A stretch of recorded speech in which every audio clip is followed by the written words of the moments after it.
Mais au fond de toi, t'en penses quoi personnellement, sans le côté libéral, moralement? Non, bah moi, etc. moi je suis pas du tout un moraliste.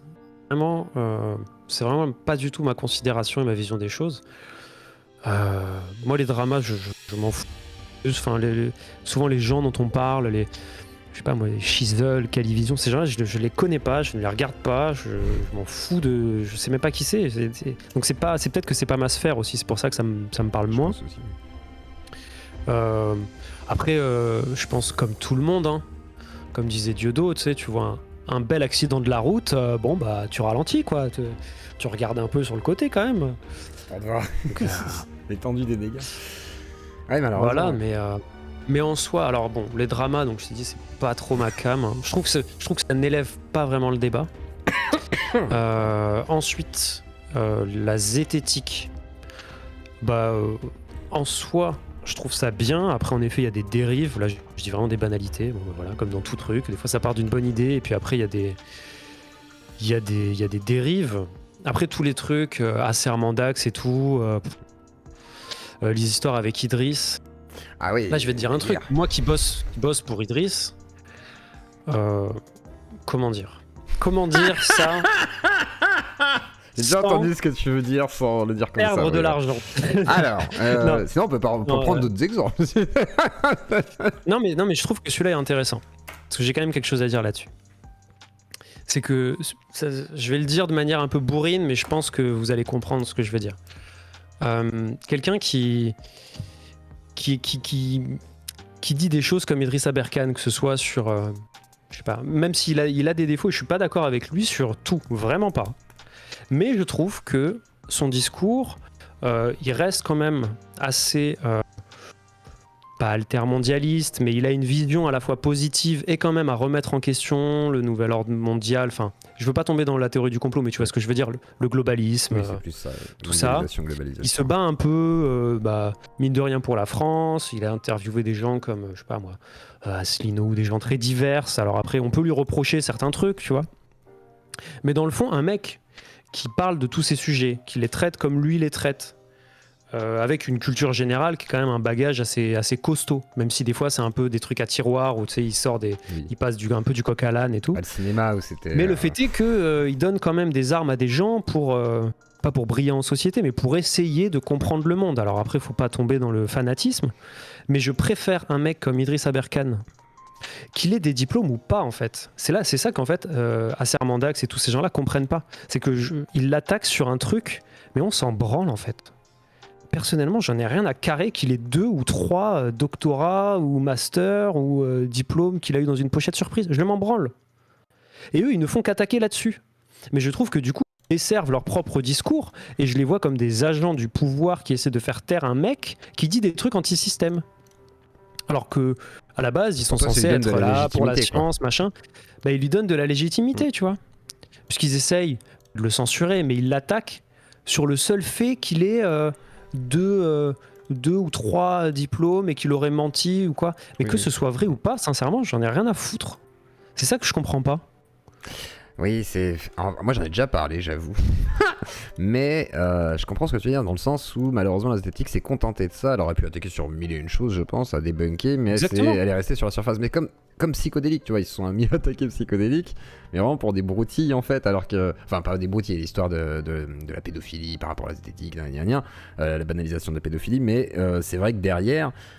Oui, ils se sont attaqués à lui de manière extrêmement à la surface. Et c'est dommage parce qu'il y a plein de choses au pire à aller chercher au fond dans ce cas-là si on veut vraiment débunker quelqu'un pour que ce soit plus utile, même pour la pensée critique, etc. Donc, effectivement. Merci Makoma. Ouais. Merci, Makoma. Je trouve que ils traitent mal le sujet. S'ils veulent attaquer quelqu'un, attaquez-le sur le fond. Si vraiment, des fois je clique sur des vidéos d'Asserment d'Axe, bon bah ça commence toujours pareil quoi. Déjà c'est chiant, c'est long.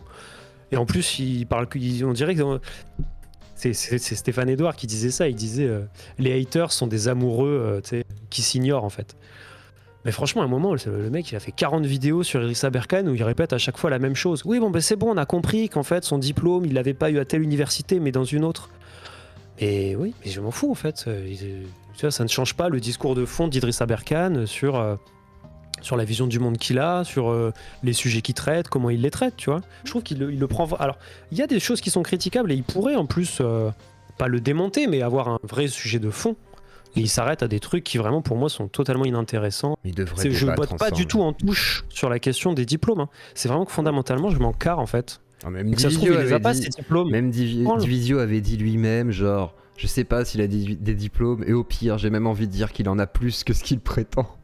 Et moi, ça m'a fait rire parce que il a exagéré, forcément en disant on s'en fout en fait. Moi, ce qui m'intéresse, c'est plutôt le personnage, etc. Et je comprends aussi, moi, c'est ce que je disais, c'est un mec qui sait bien parler, qui a quand même une prestance, qui a réussi un petit peu à éblouir tout le monde, etc. C'était très fort quand même. Un mec qui est passé à la télé aussi. Enfin, il a réussi à ouvrir des portes qui n'étaient pas ouverte à qui que ce soit dans ce milieu-là, un petit peu complotiste, etc., machin et tout, un peu droitos, mais en même temps très technologie aussi, enfin très porté sur l'avenir. Alors après, il y a plein d'histoires avec ses sociétés, il y a plein de choses comme ça et tout. Aberkan, c'est un personnage, voilà, ça fait partie des filous aussi un peu du milieu peut-être, mais bon, c'est comme Divisio, moi personnellement, Divisio, la soirée que j'ai passée avec lui, je suis pas d'accord avec tout, tu vois, mais on a discuté derrière. Bon, il m'a appris des trucs en vrai, quoi. Moi, ça m'a appris beaucoup de choses et il m'a donné des conseils même pour l'avenir après de mes émissions et ça m'a appris beaucoup de choses. Et même si c'est des personnages clivants qui prennent beaucoup de place peut-être et qui affirment beaucoup de choses avec beaucoup de sûreté, bah c'est quand même intéressant de voir leur expérience et d'avoir la transmission aussi de certains outils en fait. Et c'est un peu ça, j'ai l'impression que tu lui loues, quoi. C'est le côté il transmet malgré tout, même si après il y a des choses qui sont moyennes. Bah, pour être honnête, pour monter ces vidéos, je peux te dire que des fois il m'envoie juste un audio d'une demi-heure, et bah putain, mais les connaissances qu'il a et des trucs que j'ignorais, et que du coup je dois illustrer, donc je les vérifie en même temps, tu vois. Et bah, putain, je me dis putain, l'enfoiré quoi. Il a raison sur 98% des trucs. Des fois, il y a des petites erreurs où je lui dis bon, bah là, tu vois, j'ai pas trouvé de source, t'es sûr de toi? Et puis il me dit attends, je vais te retrouver. Et puis il m'envoie un tweet. Et puis je regarde. Et puis bon, c'est pas toujours hyper bien sourcé. Donc je le préviens, tu vois. Je lui dis par contre, ça, tu vois, j'ai pas trouvé de source. Est-ce que t'en as une? Et c'est arrivé quelques fois qu'ils me disent non, bah non, désolé, en fait, je me suis gouré, t'as raison. Tu vois, je suis allé trop vite, j'ai lu un tweet. Donc tu vois, ça arrive à tout le monde aussi. Oui, Donc. Et puis c'est mon rôle aussi, quoi, de pas le laisser dire de la merde. Dans la suite des événements, petit souci de son. Vas-y, je laisse terminer. Non, donc je disais que voilà, ça arrive à tout le monde de se gourer et que pour beaucoup, c'est aussi mon métier des fois de dire bah là, je crois que c'est une connerie, tu vois. Et c'est arrivé quelques fois. Après, donc personne n'est parfait. Parce que en vrai, si jamais demain t'avais quelqu'un qui t'embauche pour traiter de la fake news, clairement, imaginons, voilà, demain t'as une officine, genre Stop Mensonge qui vient de voir, qui est prêt à te payer bien, ils sont gentils et tout. Est-ce que tu acceptes de travailler pour eux? Est-ce que, si tu te rends compte que c'est de la merde, qu'est-ce que tu fais? C'est là une question d'éthique peut-être, je sais pas. Ouais, bah au niveau de l'éthique, ouais, quand t'es monteur, enfin, tu fais déjà un peu des compromis par rapport à ta ligne, c'est-à-dire moi je travaille pour des mecs. Je prends l'exemple de Rochdi ou même d'Idriss Aberkan, où en effet, sur certains sujets, je suis vraiment pas d'accord avec eux. Soit Rochdi parce qu'il est plutôt identitaire européen que souverainiste, soit Idriss parce que Idriss est plutôt quand même un espèce de libéral technophile, tu vois, fan d'Elon Musk et de non, il n'y a pas de problème de réchauffement climatique. Je schématise vraiment, je pense pas qu'il dise ça comme ça, mais dans l'idée, lui il dit il y a plus de solutions que de problèmes, l'humain s'adaptera. Bon voilà, moi c'est des trucs que des fois je me dis... frérot, quand même, il a fait plus chaud cet été que avant. Hein. Il fait plus chaud tous les étés. Hein. Mais bon, mais tu vois, donc à un moment, où s'arrête ma ligne éditoriale, où s'arrête ma certitude au point de dire ah bah non, ça c'est inacceptable, machin. Bon, le fait est que moi je suis assez pour la liberté d'expression et que j'en dise ce qu'ils veulent, tu vois. Je sais très bien qu'en fait, ce que je pense, c'est pas forcément la vérité, c'est, comme je te disais au début, la somme de mes expériences. Donc ça m'est déjà arrivé, je vais vous raconter une anecdote sur Idriss. C'est pas un truc de ouf, mais on s'était embrouillé un jour sur la question du Maroc. Parce qu'à un moment, dans un montage vidéo, j'avais mis une carte du Maghreb dans laquelle il y avait une frontière entre le Maroc et le Sahara du Sud, qui est une région en fait au sud du Maroc, qui réclame son indépendance, mais qui appartient... au Maroc officiellement. En gros, il y a très longtemps, le mec qui dirigeait, le patron des tribus du Sahara du Sud, est allé voir le roi du Maroc. Ils avaient signé une espèce d'alliance comme quoi, en effet, le Sahara du Sud faisait partie du Maroc. Donc sur la plupart des cartes d'avant, il y a le Maroc, comme on le voit, tu vois, un peu en enfilade, là, le long de la côte africaine. Mais en fait, sur toutes les cartes qu'on trouve aujourd'hui, il y a une frontière entre le Sahara du Sud et le Maroc. Et Idriss, il a vu ça et il m'a dit mec, ça c'est impossible, faut pas que tu mettes ça parce que machin, il y a beaucoup de Marocains dans ma commu, ils vont me casser les couilles, tu vois. Et moi j'ai dit à Idriss, mais mec, en fait, il n'y a pas de carte. Il n'y a pas de carte sans la frontière entre. Tu vois, je vais pas me mettre à effacer une frontière en fait, tu vois. Donc là j'étais un peu mal à l'aise, tu vois. J'ai fini par trouver une carte du Maroc avec le Maroc entier. Et en vrai, quand tu regardes l'histoire, bah fondamentalement, le Sahara du Sud, c'est au Maroc en fait. Mais sauf que dans toutes les cartes, il y a un côté un peu, tu sais, c'est l'ONU qui dit quelle frontière t'as le droit ou pas de mettre. Tu sais, il y a des endroits du monde, t'as pas trop le droit de toucher aux frontières, mais le Sahara du Sud, là, on s'en fout, vous pouvez le couper en deux, tu vois. Et bon, bah écoute, voilà, tu vois, ça c'est des trucs qui peuvent arriver où là je me dis bon, je vais pas inventer ou virer une frontière qui est sur 99% des cartes que je trouve, mais voilà, l'important c'est du dosage, c'est pas évident parce que tu peux te retrouver avec quelqu'un qui serait pétri d'idéologie, je sais pas, quelqu'un qui serait trop de droite, qui veut te mettre un truc sur le GR mais extrêmement poussé, qui serait totalement complotiste. Ouais, tu te retrouves dans un petit conflit c'est difficile quoi. Après t'es monteur, donc est-ce que t'as une responsabilité d'ailleurs? Non, t'as aucune responsabilité là-dessus. Si jamais voilà, il y a de la fake news qui produit, c'est le producteur de contenu qui est responsable. Moi je fais en sorte qu'il n'y en ait pas. Après enfin je fais en sorte que je n'en vois pas en tout cas. Après je pense que c'est plutôt des points de vue. En vrai c'est plutôt de l'éditorial en plus que je monte, tu vois. C'est des chroniques éditoriales de mecs qui donnent leur avis sur des faits avant tout. Ah, et puis même si le mec veut partir dans une théorie de la Terre plate, en vrai je me demande si ça serait pas fun de monter une vidéo mais vraiment hyper bien montée pour donner pour voir, tu vois, si ça peut marcher en fait. J'en connais les platistes. Si grâce au montage tu peux ah bah malheureusement, le problème, oui, en fait, ouais. le problème de tout ce complotisme, et même les climato-sceptiques et tout, c'est qu'en fait, c'est pas du tout sur le terrain de la science que eux veulent débattre. C'est sur le terrain des libertés, oui. tu vois, l'oligarchie mondiale veut nous enfermer et nous coller des puces sous la peau, tu vois. Mais ce qui est marrant, c'est que tu travailles autant pour un Vincent Lapierre, du coup, qui est plutôt maintenant du bord très zététicien, et Idriss Aberkane, qui serait considéré plutôt du bord dit complotiste. Donc c'est. Qui se tape sur la gueule avec des zététiciens toute la journée, alors que Vincent, en effet, est un anti-complotiste et un pro-vaccin fini, tu vois. C'est ça. Donc ça vous montre bien que moi, en vrai. Donc il y a vraiment cette diversité totale, quoi. Donc c'est ça qui est intéressant. Ouais, mais c'est ça que je trouve intéressant. Si je bossais vraiment que pour des gens qui pensent pareil, je me ferais chier, quoi. Et du coup, t'as un camp là-dedans ou tu sais pas te situer quand même? Parce que par rapport à toutes ces idées, ouais, comment tu... Ça dépend des thèmes en vrai, tu vois. C'est comme je te dis, moi j'ai pas de... J'avais fait une interview de Francis Lalanne chez Greg, qui est pas encore sortie d'ailleurs, et dans laquelle on parlait de la politique. Bon alors, Lalanne, tu vois, il a tout un passage où il va parler du Covid... et où tu sais, il te parle des yeux injectés de noir après les injections marqué, et tout. Enfin, truc, t'es là. Et comme Chouard, j'ai entendu pleurer au téléphone à cause du vaccin. Ah ouais. La vie de ma mère, il disait ils ont tué des gens, Alexandre, tu te rends pas compte? Et moi j'étais là, je fais ouais, voilà. Mais Étienne. Et il me disait mais j'ai lu des livres. Là j'ai fait non, mais Étienne, même 28 livres, je fais c'est compliqué. Et en fait, je sentais tellement dans l'émotion, je fais non, mais je comprends, mais faut. Voilà, je savais pas quoi dire en fait. Et c'est dur. Et bref, et Lalanne, ce jour-là, il m'a dit un truc que j'ai trouvé très intéressant. Tu vois, comme quoi, faut pas se fermer parce que quelqu'un dit quelque chose que tu trouves dingue. Parce que c'est une part de son discours.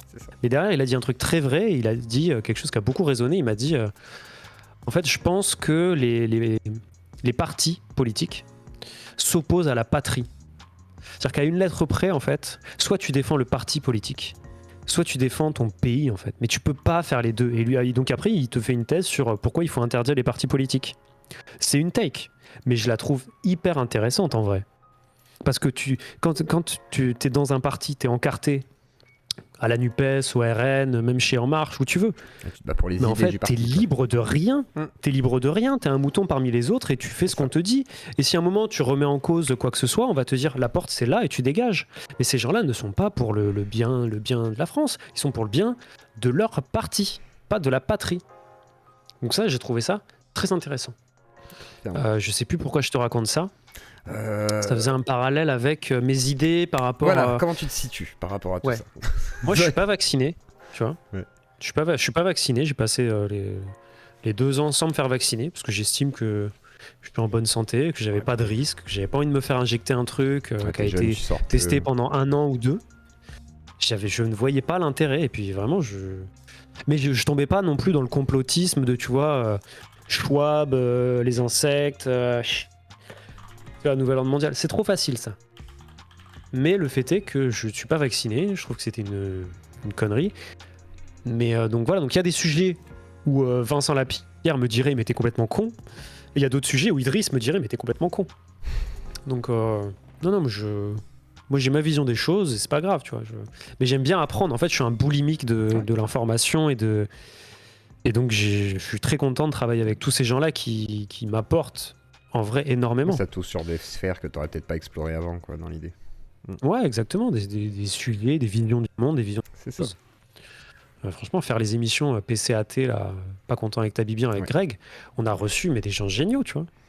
Que ce soit Asselineau, que ce soit, je disais, Lalanne.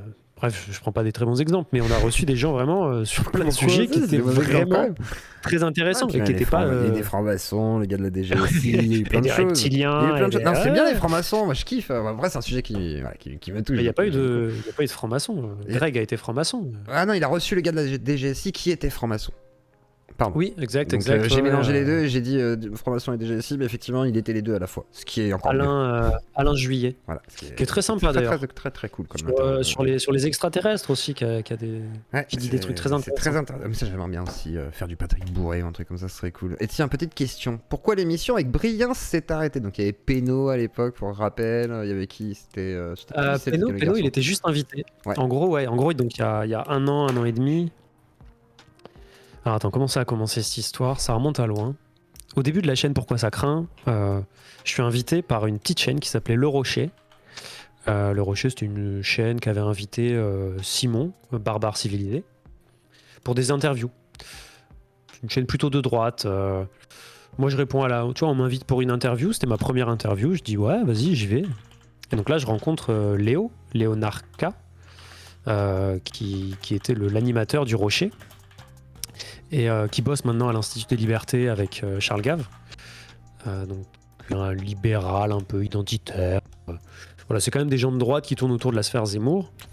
Mais je réponds à l'invitation, je fais l'interview, c'est sympa, puis derrière on se revoit quelques fois, et puis du coup je rencontre la Briens, qui était sa meuf, et je rencontre Clément Neuroy, qui a monté la chaîne Les Bâtisseurs depuis, pour qui j'ai bossé aussi au début.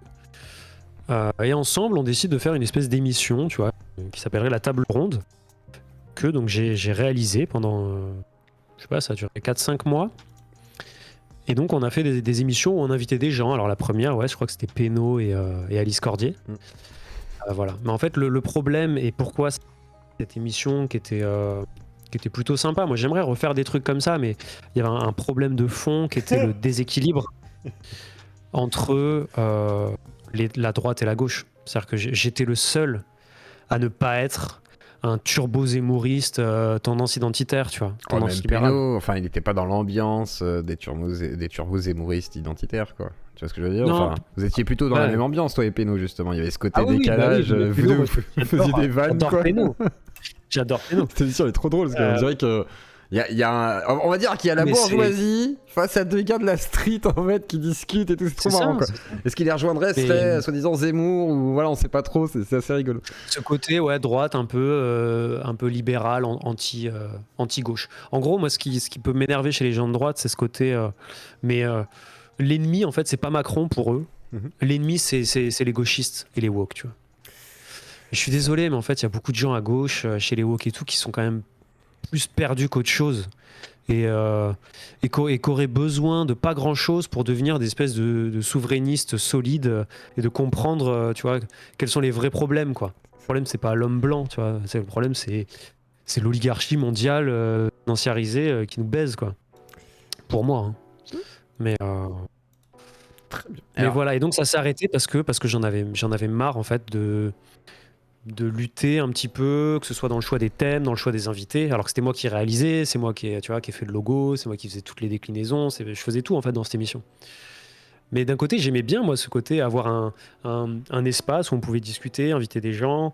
euh, J'avais ma petite chronique, il y avait des vrais débats, ça se travaillait en amont et tout. Il y avait une ambiance, mais le fait est que j'en pouvais plus de être le seul à apporter des idées un peu nuancées ou un peu tu vois, qui n'étaient pas tout le temps en rapport avec l'immigration, l'insécurité, le wokisme et le grand remplacement, tu vois.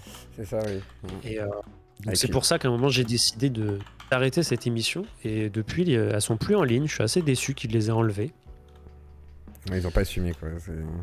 Ouais, ils ont fait prout un peu. Il y avait des billards de Non, mais- partout, machin. Pour le coup, c'était sympa. Il y a une petite Ça. ambiance, ouais, c'était intéressant. Après, c'est. Ouais, je pense que ce qui n'allait pas, c'est peut-être. Oui, enfin, moi, ce que je vois, c'est les feats de droite. Genre, on a vu, par exemple, Stéphane Edouard avec, comment elle s'appelle, Thaïs Descuffon, où t'avais un peu, justement, ce côté où il y a une sorte de froideur entre les deux personnes et on a l'impression qu'il manque d'émulsion, quoi. Et j'ai l'impression que c'était un peu ça aussi qui manquait, peut-être. À part entre toi et Péno, et peut-être entre deux aussi, la Brien, c'est.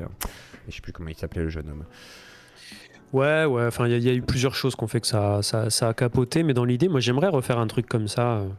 Mais même avec toi hein, ou avec d'autres gens, il faudrait qu'on réfléchisse. Bah, tu sais, on avait fait une émission que tu avais dû voir aussi avec Mandrill. Ouais. Tu connais Mandrill? Ouais, j'avais vu le passage, enfin j'ai vu l'émission et puis j'ai vu le passage aussi où il faisait une dédicace Greg. Et ouais, très cool cette émission. Ah, c'est vrai qu'il faisait une dédicace dans ce truc-là. Bah, pareil, ça, c'est moi qui avais réalisé ça et c'était hyper cool. Je trouvais cette ambiance table ronde en plus, ça revenait un petit peu au sujet.